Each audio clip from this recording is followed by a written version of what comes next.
안녕하세요. 오늘 여러분께서 보내주신 자료들로 좀 흥미로운 탐구를 시작해 보려 합니다. 네, 주제는 단군 사상인데요.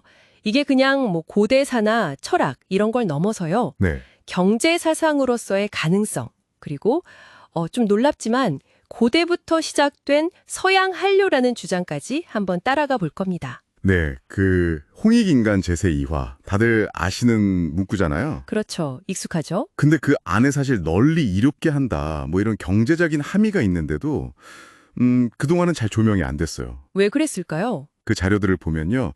이유 중 하나가 단군 사상의 핵심 원리라는 삼수분화. 이게 해석이 좀 어려웠기 때문이라고 하더라고요. 삼수분화? 그 평면적인 이원론, 이수분화랑은 다른 건가 보네요. 네, 맞습니다. 그런 접근이죠. 그래서 오늘 저희 탐구의 핵심 질문은 이거예요. 이 삼수 분화를 입체오행이라는 새로운 툴로 보는 거죠. 입체오행. 네, 천지인, 천지인을 세 개의 축으로 이해하는 방식인데 이걸로 해석하면 어떤 경제적 통찰을 얻을 수 있을까? 그리고 그게 또 서양에 영향을 미쳤다는 주장. 맞아요. 그 주장은 또 어떤 근거가 있을까? 한번 같이 파헤쳐 보시죠. 좋습니다. 그럼 그 입체오행 개념부터 좀 살펴볼까요? 네. 이게 기존의 그 평면오행하고는 다르게 세상을 수직, 그러니까 하늘, 디, 수평, 그리고 그 안에 존재, 인간, 이렇게 입체적인 구조로 파악하는 거예요. 수직, 수평, 입체. 네. 자료에서는 이게 그냥 철학적 사유가 아니라, 뭐랄까요? 원자에서 우주까지 모든 것의 발생 원리, 이걸 설명하려는 시도라고 강조해요. 발생 원리요? 네. 약간 그 홀로그램처럼 부분이 전체를 담고 있다, 이런 현대과학 이론하고도 맥이 닿는다는 설명도 있고요. 와, 단순히 현상을 나누는 게 아니라 어떻게 생겨나는가를 다룬다는 점이 중요하군요. 그렇죠. 그럼 이 천지인 사상이 경제 원리랑은 어떻게 연결될 수 있을까요? 네, 자료에서는 이걸 바탕으로 어떤 순환 법칙에 기반한 경제 모델을 제시하는데요. 경제 모델이요? 예를 들면 수요는 물, 네, 가격은 나무, 네, 공급은 흙, 네, 경쟁은 쇠. 네. 이런 요소들이 서로 영향을 주면서 순환한다는 거죠. 오행처럼요. 네. 그러면서 경제의 호황, 불황, 또 인플레이션, 디플레이션 같은 현상들이 만들어진다고 설명을 해요. 굉장히 흥미로운 모델인데요. 그리고 단군 사상 관점에서는 인간과 자연의 관계도 일종의 거래로 본다는 해석도 있던데요. 맞습니다. 인간이 천지, 그러니까 자연이죠. 네, 공급자, 네, 이 자연으로부터 삶에 필요한 은혜, 상품이라고 볼 수도 있고요. 있군요. 이걸 받는 일종의 거래 관계로 보는 거예요. 그럼 그 대가는 뭔가요? 가격은? 그게 바로 인간의 성실함이라는 해석입니다. 성실함이 가격이다. 네, 홍익인간도 그냥 인간만 위하는 게 아니라 그 천지의 은혜에 보답하고 조화를 이루려는 자세다. 이렇게 보고요. 네.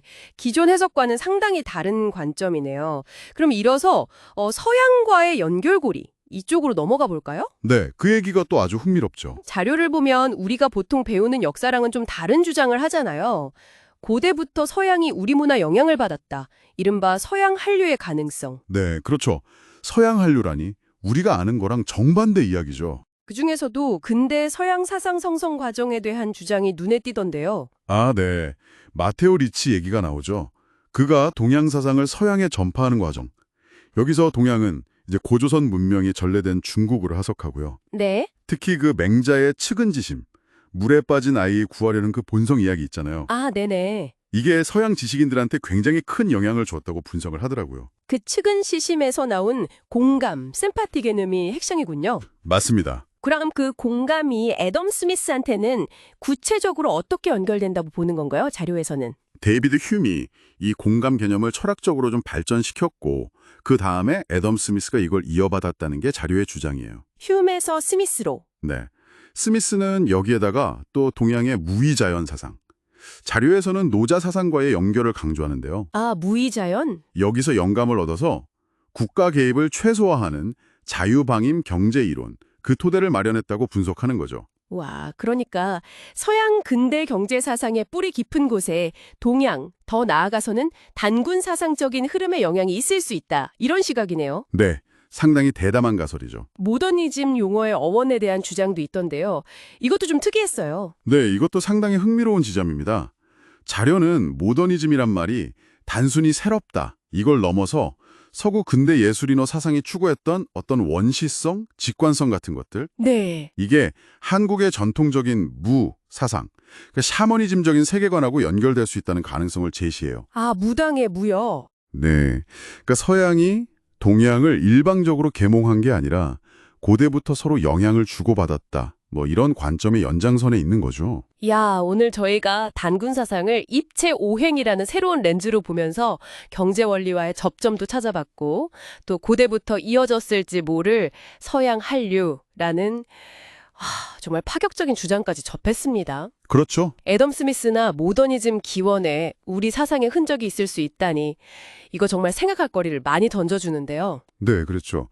그리고 자료는 또 이런 깊은 사상적 뿌리에 대한 이해가 부족한 게 어쩌면 현대 한류 스타들이 가끔 겪는 그런 윤리적 문제와도 연결될 수 있지 않냐 이렇게 지적하기도 해요. 아, 그 부분도 있었죠. 네.